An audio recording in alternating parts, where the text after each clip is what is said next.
Yay, we should be going live now. Okay, so thank you so much for joining me. So I don't think you guys have been to a Thought Leader Author Forum in the past. No, Nope. I'm pretty sure you haven't.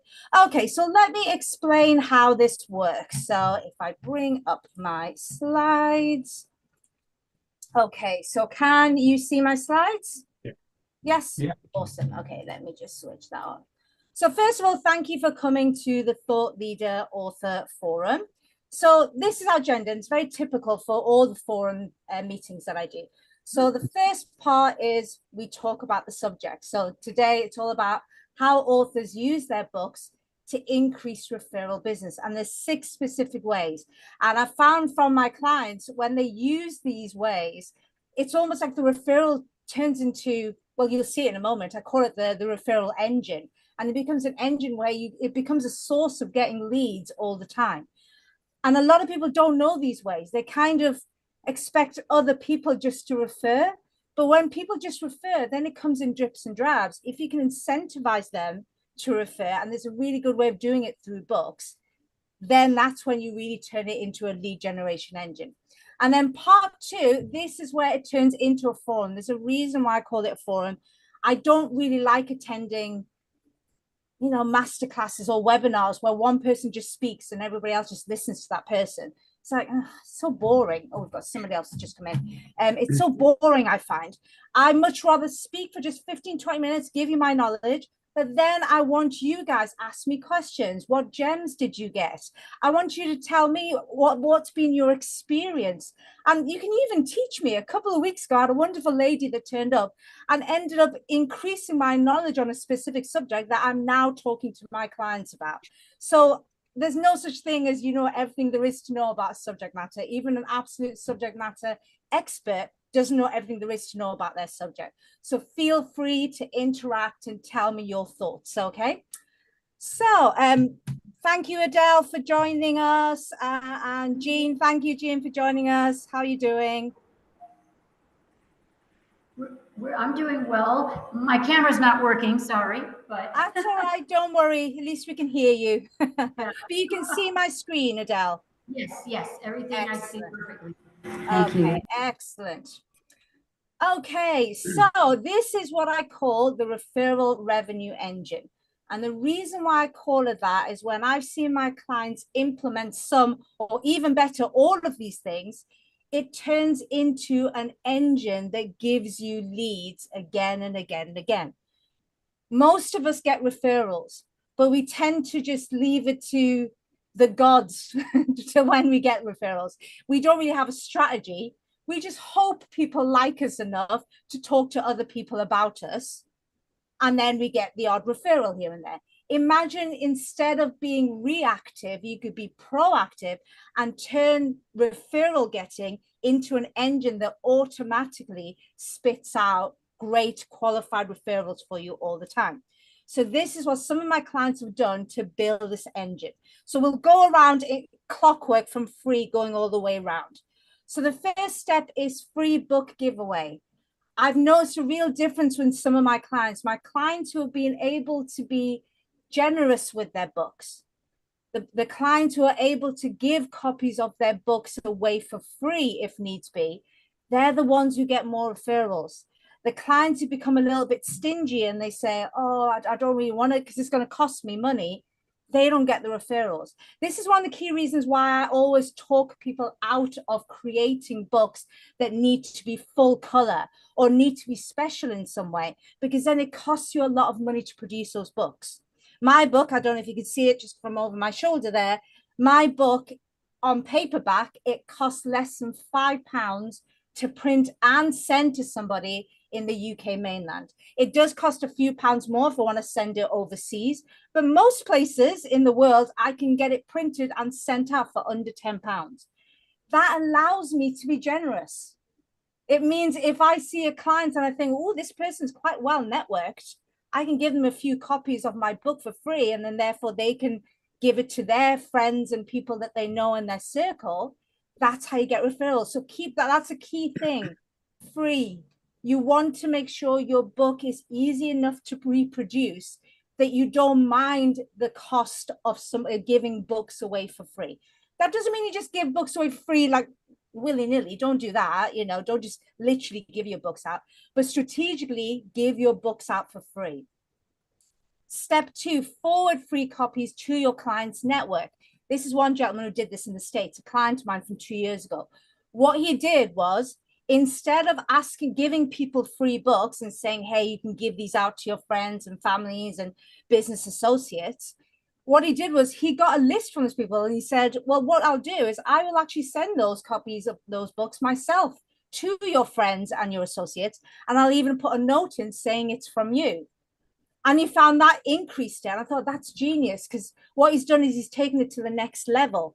Instead of just giving books to people and hoping they will give those books out, he's saying, well, tell you what, rather than you have to do the work, just give me a list of the names and their addresses, and I'll just send the book out and I'll put a note in saying that it's from you. So that person still gets, the kudos of giving a gift to their friends and their family and their associates, and they do zero work. So can you see how that really works extremely well? So that's like almost like a ninja trick of this, but that's a great way. And it's wonderful if you do have a client, they just think, oh, this person is very well networked. We all have these people in our lives, people that you just go, that person seems to know everyone. They're really well networked with the local chamber of commerce, perhaps, or they're well networked with other business communities, or maybe they're a CEO and they know a ton of other CEOs, for example. These are the people that you want to say, hey, I can send a copy of my book to people that if you think that they would benefit from advice from my book, and tell you what, I'll send the copy of the book for you on your behalf. Yeah. Step 3, focus on well-connected clients. That's what I was just saying before. You don't want to I did say free, but don't go crazy with that. Don't literally give a copy of your book free to literally anybody that walks in front of you, because then fast route to bankrupting yourself. Don't do that. It's all about focusing on well-connected clients. You know who your clients are, people that you've worked with who seem to know lots of other people. These are the people that you focus on and say, how do I get this person to refer me more? They're probably already referring you, but when you leave it to chance, well, that's what you're doing. You're leaving it to chance. Whereas if you can incentivize them in some way by saying, hey, I will actually give you free copies of my book. People love that, by the way, because I always say when someone is able to give you the gift of a book, it truly is a gift. People feel like they've given a gift. And the fact that you've done it for them and they get the credit for it and they didn't even have to spend any money, it's like a win-win-win in their situation. So focus on well-connected clients. Forward free copies to your, sorry, I've just done that. Feature well-connected strategic partners. This is really cool. So think of people you have in your business who probably refer to you anyway. How can you get them to refer more? So let me give you an example. Say you are a business startup coach. Okay. Now, what do startup businesses need? They need a website, of course. So perhaps you're already working with a website designer and then you refer people to them. Or maybe you don't have a website designer. Go and find one. Go and find a really good one. Check out what they've done in the past, because obviously if you're going to refer people to them, it's your reputation on the line. But then what you can do is have a strategic alliance with that designer, because chances are that designer is going to get in touch with a lot of business owners, startup business owners who need a new website. They can refer people to you. Now, how do you make it easy for them to do that? Well, what you do is see if you can feature them in your book in some way. And I've had some clients do that really, really well. They've even created, for example, they've created a resources list at the back of the book of people that they recommend for whatever service or program or whatever it is that they're promoting. You actually feature these people inside your book. Now that person feels almost compelled to promote you because you're in their book. Now, let me give you an example of something that I'll be doing next year. I'll be creating the 3rd edition of my book, The Freedom Master Plan, in 2025, because there's a bunch more things that I now need to put into the book. So the book it's not out of date. Everything in the book still works, but there's more stuff that I can put into it, more stuff that I've learned through my journey as an author, as well as, on the sidelines watching my clients who publish books. So this is something that literally came over the weekend. So this is on Instagram. A gentleman, Rob, who wrote a book. He didn't write it through me because his book, he'd already written it. And it is more autobiographical with some elements of fiction, which is not something that I do. I help people write non-fiction books that are designed for branding and thought leadership. So he's written a book completely different, not something that I would do. However, he bought a copy of my book. I didn't even give him the book for free. So this is what he said. Hi, Natalia. Sorry about the autocorrect on your name. I always get autocorrected names. It's always funny. Thanks to what I've learned from reading a book, I've managed to book a lot of talks at vegan festivals across the UK. So his book is all about, he used to be a farmer who's born into a farming family, hugely into animal agriculture. And then he kind of realized the error of his ways and how he came out of that and extrapolated himself and became completely plant-based. So that's what his book's about. And he's used my book to book a number of talks at the vegan festival. So I then replied, that's awesome, Rob. I'm so happy you're implementing tactics from the Freedom Mass Fan. Do you have permission to use the above quote on my website, social media? And then he replies back, which is something that floored me. He said, your book has been a great help in planning the coming year. I have 19 events planned by using my book as a way in. Now, what most people will do with this sort of thing is they'll put it on their social media as a testimonial. They'll put it on their website as a testimonial. And that will be about it. And they'll think they've done well. Guess what I'm going to be doing? This is actually going to be going into the 3rd edition of my book. Because I know, Jean is nodding her head furiously. You are. You're nodding your head furiously. And I hope you're taking, by the way, you don't have to take loads of notes, Jean. I was just about, I should have told you all, by the way. I will send you all a workbook that actually goes through all of these in more detail than I'll cover today. But if you want to scribble down notes, feel free to do that. But yes, does that make sense? A lot of people are missing this. This gentleman is already promoting me to people. I know he's already promoting me to people, but how many more people is he going to promote me to when I feature him in my book? I bet it's going to be exponentially more. I bet it's going to be, I'm just going to admit a few more. Oh, we've got 3 Kenneths all coming in, so I'm not sure what's going on there. It's exponentially more people. So keep that in mind. Really think about who you can feature. If you can do case studies of that person, or if it doesn't fit, even if you just do a resources list at the back of the book of people that you recommend, programs that you recommend, services that you recommend, whatever it is, when you feature people, that almost compels them. I guess it's that human need to reciprocate, really, isn't it? When you feel like someone's done you a good turn and they've just done it without you even asking, then you kind of feel like, wow, I need to, okay. And then you are going to promote them a lot more. Let's move on. So step 5, flatter what's in the same way, service providers. Do you have a service provider? So let me give you an example. When I published the 1st edition of my book, The Freedom Mass Fan, I didn't have a team of editors and designers at that point. I hired what I thought was an amazing editor. She came very, very highly recommended. She completely ruined my manuscript. It was 3 months of hell. I had to get rid of her, find a decent editor, scared about what was a decent editor or not. So that was a real learning curve, trying to figure out what actually is a decent editor, because all editors tell you they're amazing, because that's their job to tell you they're amazing. You've got to try and find out who's amazing. Same with designers, same with typesetters, same with formatters. Lots of people online sadly saying they can do a lot of things. Unfortunately, they can't do it very well. You've got to figure out who can actually walk the walk and isn't just talking the talk. Now that I've published over 40 authors, I have a team of editors, designers, typesetters, formatters who I know are fantastic. They're professional. They know what they're doing. Guess what I'll be doing in the 3rd edition of my book?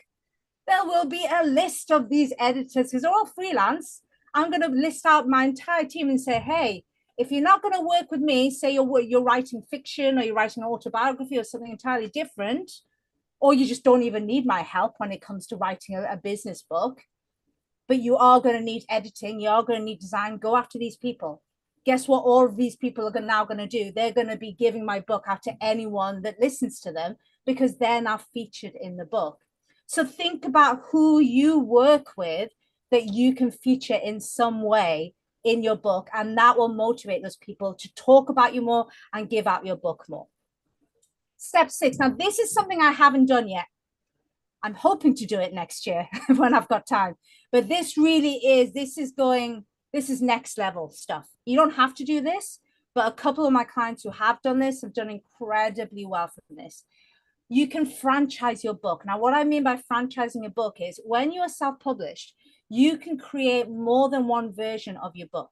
So I have a client in Texas, and what he was able to do was he's created 3 different versions of his book. He's got his main book, the one that's sold publicly on Amazon. There's 2 other versions. Specifically, the cover is even different for both of these. Specifically, it's been changed to feature 2 of his biggest clients. They have their own version of the book. And what these 2 clients do is they literally give this book out to everybody. I mean, wouldn't you? Imagine having a book that's been created for you. It features you on the cover. Aren't you going to give that out to everybody because this book is saying how awesome you are? Of course you are. Now, this one takes a little bit more effort. It involves you getting a designer, changing the cover, and then also adding extra information. What my client did is he added a forward for both of these people into these books. So it takes a little bit more effort.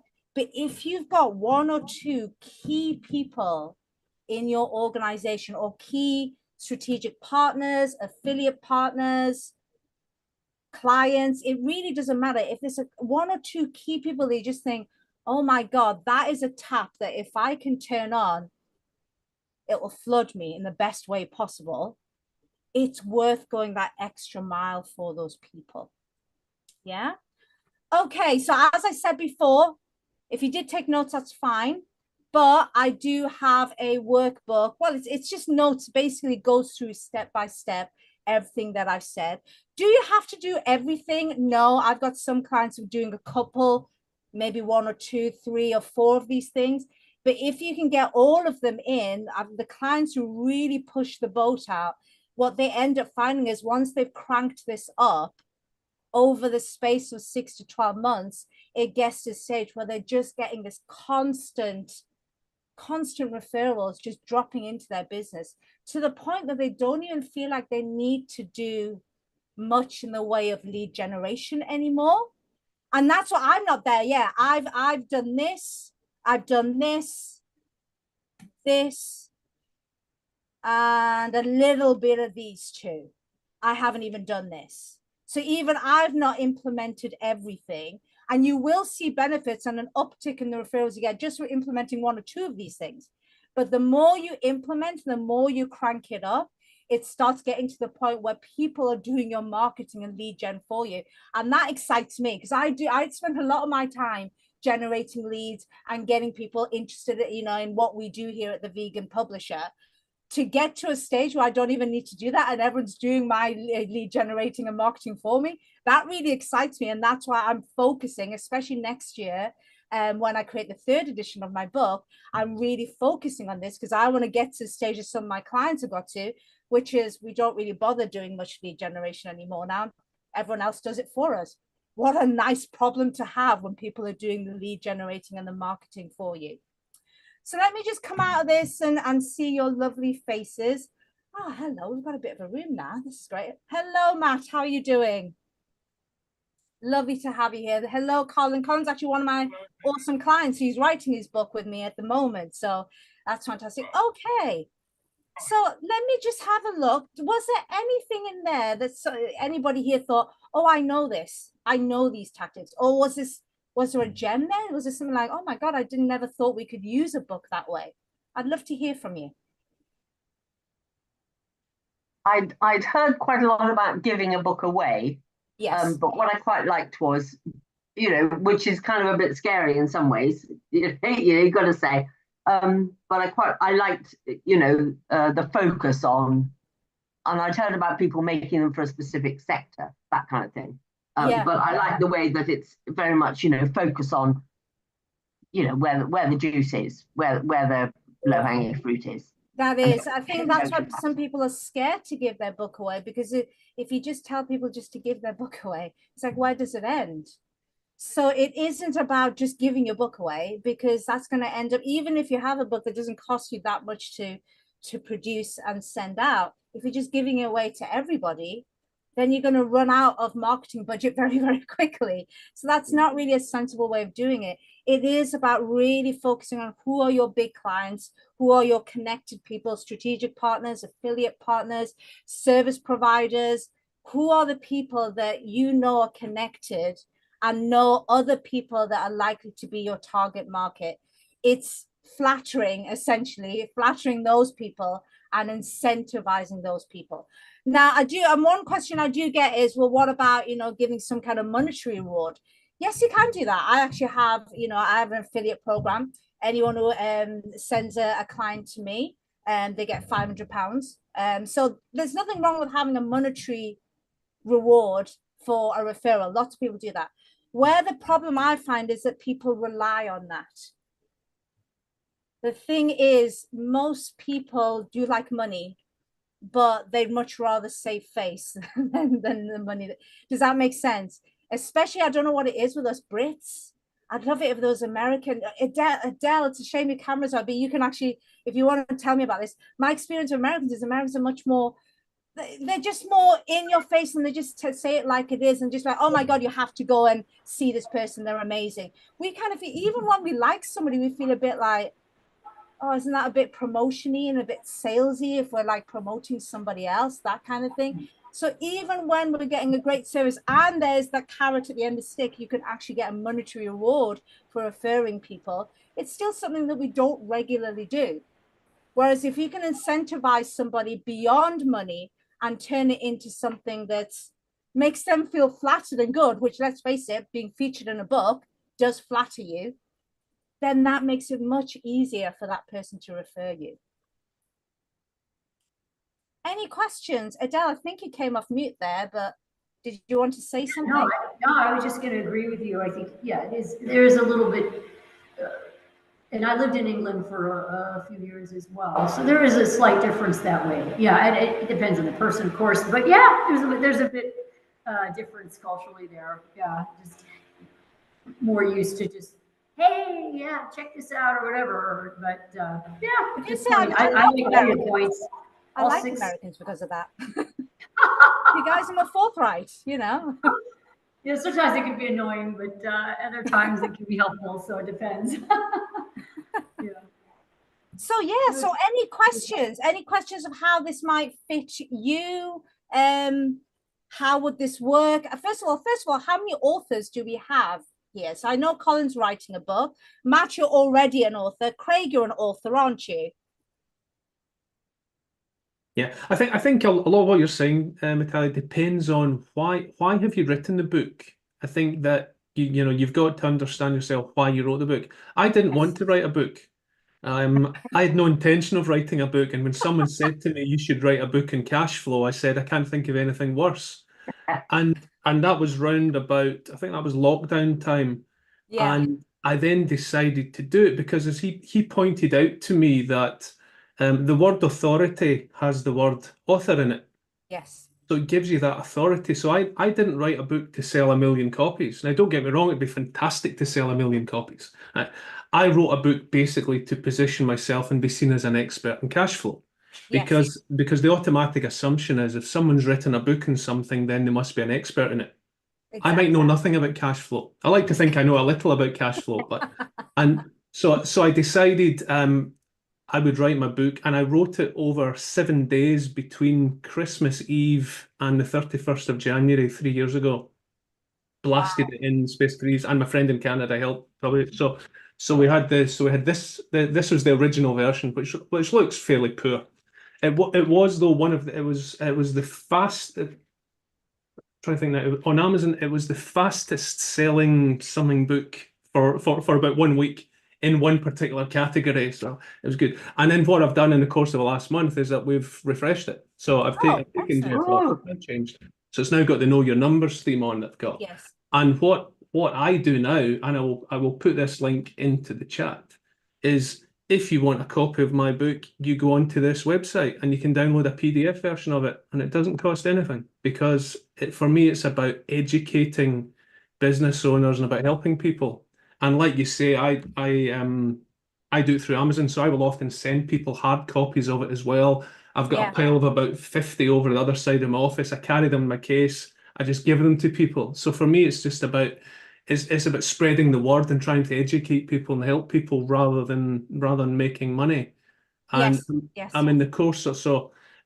My same friend in Canada said to me about 3 months ago, and I really should stop talking to him, but he said to me about 3 months ago that I should do another book, because what I do on a Friday afternoon, I sit in my back garden. I've got a rocking chair, and I do my thoughts from the rocking chair and post that on LinkedIn, and it lasts between 1 minute and 2 minutes, and I talk about my theme of the week, and it might be opportunity or success or knocks, or it could be anything. It's sort of business related or things that have been happening with my clients that week or been happening to me. So we're now writing a book. So Jeff has taken all of these over the last 18 months, had them transcribed, and the rocking chair book is almost ready to go out in the next month or so. So is that what you're going to call it? The rocking chair book? it's we're still finalizing the title. But Cash flow rocks. No, because it's less about cash flow. It's more just about business and the struggles that business owners find. So it's if I think of a rocking chair, I think of a grandmother or a grandfather sitting in front of the fire with wisdom. So it's like thoughts or wisdom from the rocking chair. It'll be something like that. I like that. And again, it's not to make money. Having said that, if I sell 1 million copies, fantastic. If I sell none, I don't care. It's just about giving people. It's just giving things back. All it's really costing me is my time. Very true, and you've got the gist of it. You know, these books aren't about selling. And like I said, it'd be great if you do sell 1 million copies, but that's not what it's about. It's about gaining. It's getting the information out there and being seen as an authority on your subject matter, and that's kind of key to what I talk about. Why you're giving your book away for free. It's reciprocal. You're seen as an authority and you're being generous. It works together. Yeah, I've had people want to work with me because they've seen my book, or they've seen me in a podcast, or they've joined one of my Know Your Numbers groups because they've read the book and thought, wow, this is really good. Because it's one of the problems you have with finance is that finance directors and accountants like to show how clever they are and make it really complicated for everyone. And in essence, it's really not complicated. That's what I try and do. I break it down into very simple. That book you can read in 2 hours. If you know nothing about finance, you will have some knowledge at the end of it. So it's taking away that mistake. Thank you for that, Craig, and I appreciate that link. So it's in the chat now, guys. And Adele says thank you, by the way, Craig. So thank you very much for that. Okay, Matt, what's your question or insight? Yeah, no, I'm sorry, apologies for arriving late. I came back from walking the dog in the forest near me, and that perhaps may be relevant too. But I think what you showed, I saw briefly, you called it your referral revenue engine. Yes, referral revenue engine. A lot of those things look like channels. I don't know if you mentioned that before. That they basically look like channels to market to me, or what I've been used to in dealing with marketing departments and sales departments. They're called channels. Okay. And obviously my understanding is that you need to gear things to the channel. So I mean, some of those things, I saw franchises up there, for instance, which is a way of selling. Yes. So and it's there's a whole lot of rules that can go with franchising, which for instance, I was involved with the largest fuel and convenience provider in the UK, and they have a number of food franchises. Yeah. But the thing is, actually, I should say they're a master of a number of franchises. They're not the franchisor. Right. So they don't necessarily make the rules necessarily on how things can be sold. That's essentially what you're buying. So franchises, it can be a bit of a loaded term. That's from my experience. And you do need to be very clear on what the rule is for you if you're a franchisor or a master franchisee or just a franchisee in terms of what you can do. You like But if what I was talking about is you're franchising your own books. You own right. it, therefore you Okay, make so the you're a rules. franchisor. So yeah, so you're Yeah, it's being a and franchisor. it was in. Let me go back to the slides. Sorry, yeah, I arrived late, so I That's wasn't. okay. No, that's okay. Walking the dog is important. I've got Yeah. got a poorly cat that I need to take to the vet because I think he's been I fighting know. with another Tom yesterday, so he's now limping. So I need to. So I know what it's like when our companion animals need us. But let me just go back to here. So what I mean by franchise is you can see I've actually put it in. It's a way for me to explain that you can have your main book, but then you can franchise it and make specific versions for specific people who are well connected, whether that's clients, whether that's strategic partners, affiliate partners, service providers that you work very closely with. It's creating a version that heavily features them. Does that make Right. sense? But it's your Okay. book. Now, this would Yeah. absolutely not work if, say, you are working with a traditional publisher. Absolutely not, because your traditional publisher owns your book. So they would probably be like, no, we're not going to create another version for you to be happy with. This really only works if you self-publish, because then you have 100% rights to your book. So you can create as many versions of your book as you want to. Does that make sense? So Metal, I guess it would be like, just what you're meaning there is like my cash flow book, I could create cash flow for construction companies, cash flow for professional services, cash flow for and it's effectively the same info, 80% I've of had it, many Yeah. clients pretty much top create and tail it. different versions of their Yeah. book, and it really just involved. I don't know one client that created 5 versions of his book. So he's like, now he calls himself an author of 5 books, which is great when I see it. It's like, you're not really, you kind of just author of 1 book.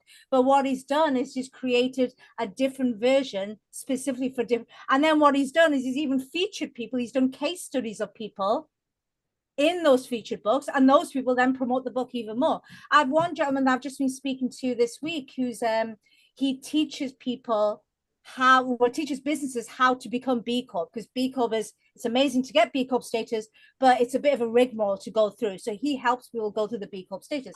And his book idea is 365 stories of people that he's helped to attain B Corp status and their story and what they're doing now. And he was, for him, it was just an idea. It was like, well, I've helped all these people. That's what I'd like to do, like a story a day. And I said, you have no idea how clever you really are you? And he said, no. I said, what do you mean? It's like each of these people will actually now promote your book. You now got 365 people who are promoting your book before you've even written a single word. So yeah, it's just about being clever. And yeah, a lot of these things, pretty much all of these, is impossible for you to do if you've gone with a traditional publisher. This really, maybe I should actually add that into slides. This really is for people who go through the self-publishing process, because with a traditional publisher, they may not mind you giving the books away for free, but you would have to buy the books from them. But the rest of it, they'll just say, well, no, I mean, we're not going to do that. We're not going to create different versions of the book for you. So this really is for people who are self-published. That's how it works. But then I would say that's why I would say more than 90% of my clients do self-publish. I do have 5 to 10% that get publishing contracts elsewhere. So they just need my help really regarding the structure of the book and the writing of the book, but then they get published elsewhere. But I do talk people out of it unless they're just writing a book purely for legacy.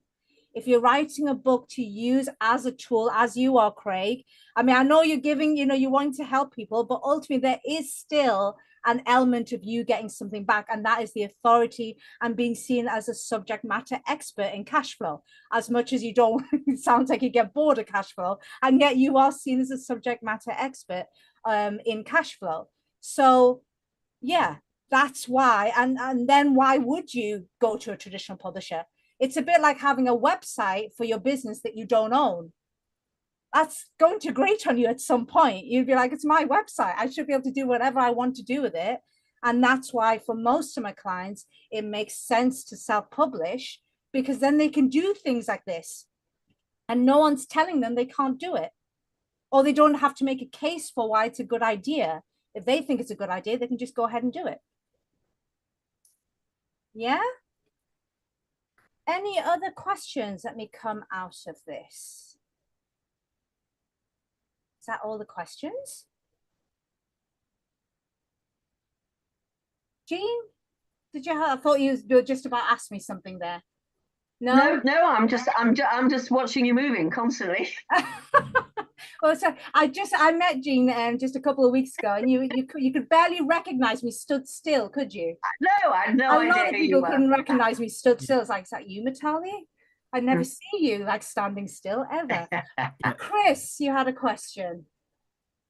Yeah, I mean, you're talking about self-publishing. Yeah, I want to write a book. I've written the first draft of it. Oh, okay. But I realised when I finished it, it's not actually the book that I wanted to write. So bless you. Yeah, a bit weird, isn't it? I don't know. It's a no, fun it's not weird at all, actually. It's a funny process, isn't it? Writing a book. Yeah. But you know, I was actually quite keen on self-publishing because I'm kind of writing the book for me, yes, to prove I can. But you were talking about editors and stuff like that. You would still need to get an editor to edit it, would you? Yes. Well, actually, before I answer that question, let me, because I'm just mindful of the time that, you know, we're getting close to the end time. By the way, I can stick around for another 5 or 10 minutes. It's not like I'm kicking you guys out in about 3 minutes. But I did say, you know, it's a 45-minute forum, so we are coming up to time. Just to let you know, these are the questions that, you know, Chris has just asked me regarding self-publishing, regarding how to use your book as a marketing tool. These are the sorts of things that we can discuss on a one-to-one basis as well at a strategy session. So let me just quickly show you how to do that. Okay. Okay, so if you can see this, so these are just some of my clients. This is sort of things we help them with. So as you can see at the bottom here, we've got Lillian, who's able to use a book to do marketing and sales for her. That's kind of what we want. We want the book. You want the book to do a lot of the heavy lifting, to give you that credibility and authority. So a lot of people are almost pre-sold to working with you before you have a conversation with them. So these are the sorts of things that we can discuss. This is the roadmap that our clients go through. This is the roadmap that Colin is on right now, and we can discuss that and how everything fits in with where you are. This is our, I was going to say our Hall of Fame, but we've got, there's only 4 people. There's actually a lot more people that I can put on here, but there's only so much space I have on a slide. But these are the sorts of things we can get for our clients. So TV coverage, working with influencers, if that works, getting coverage in the Financial Times, in local media. That sort of authority and credibility is what becoming an author can do for you. So the way the strategy sessions work is there's 3 parts. The first part is we look at where you are now and where you'd like to be in 12 months. That's a key thing. What are your goals for 2024? Then we look at what process is going to get you there. This is where I answer questions such as, tell me a bit about self-publishing. Is that right for me? Or is going with a traditional publisher better? Or, you know, and we can discuss things like that, really work out whether writing a book is right for you. It may not be right for you. I was speaking to a gentleman early this morning, really raring to write his book. And then when I figured out what his goals were for 2024, I just said, writing a book right now isn't the best time for you. Let's revisit this in 2025. Only if we think writing a book in 2024 is a good idea for you, then we move on to part 3, where I can show you the thought leader ecosystem. That's when we can look at things like the journey. We can see what you've already got in there and what is missing, so we can help you. And I can then go through things like costs as well with you. And what we also do is, if you book in a strategy call, We partner with an awesome organization called Business for Good. You'll be sent this link as soon as you book in, and you can choose one of these causes and we will donate on your behalf just to thank you for booking a strategy call. And also what we're going to do today is, just for coming to the forum and keeping me company on a Wednesday afternoon, we'll also make a donation for you. In fact, I'm going to put that into the chat right now in case I forget. So let me do that.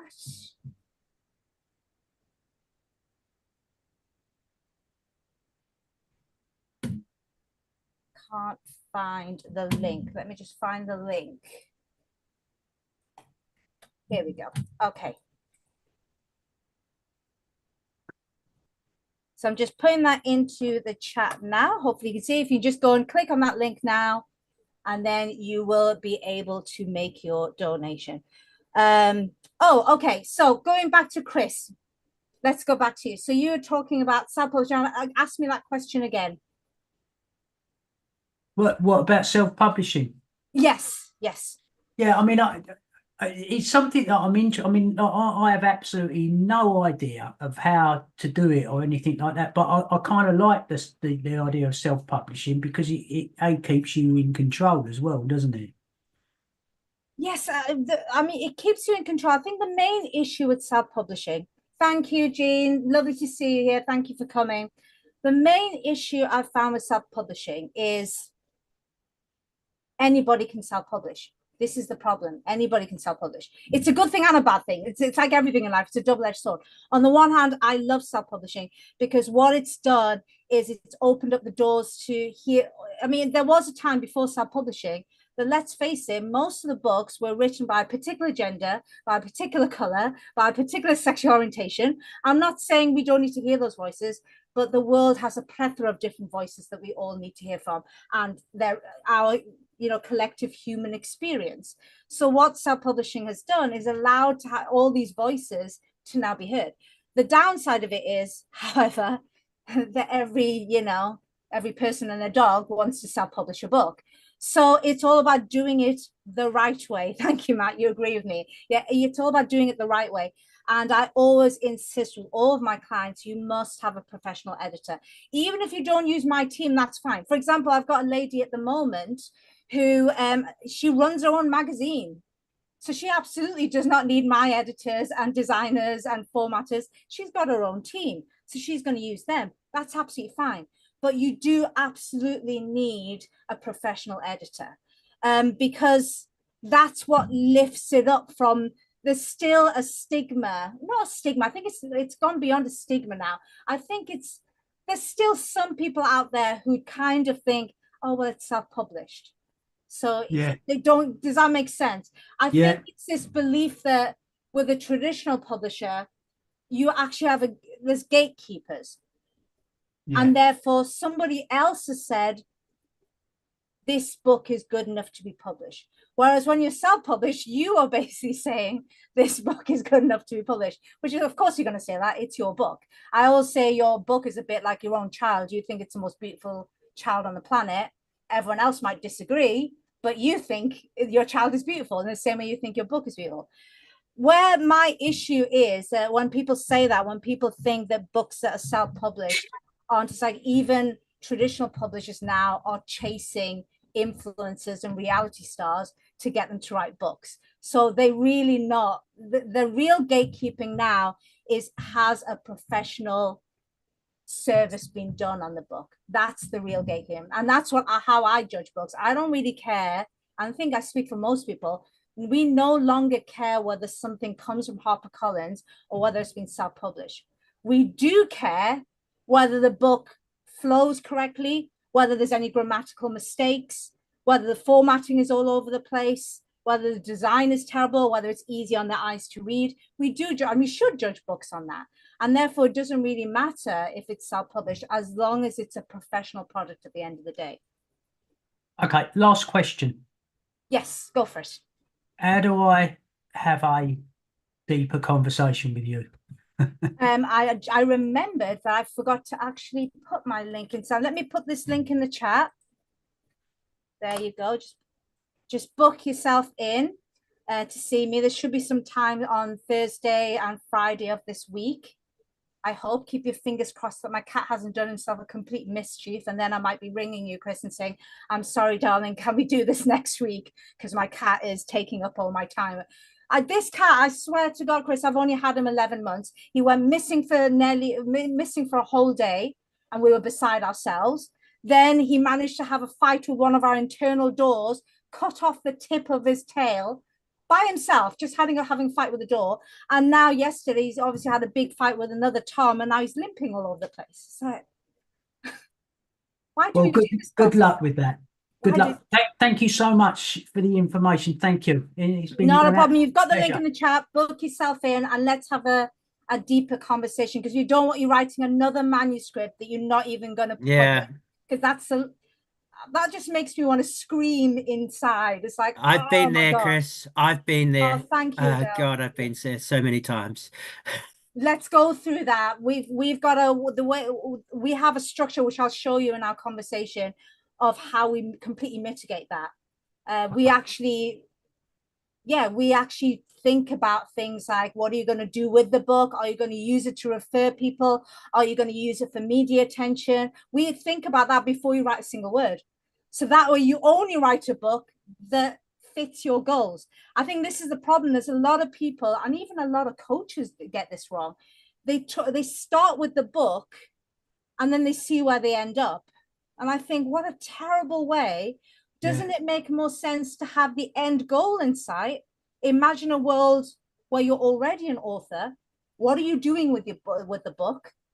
And then work backwards from that. Yeah.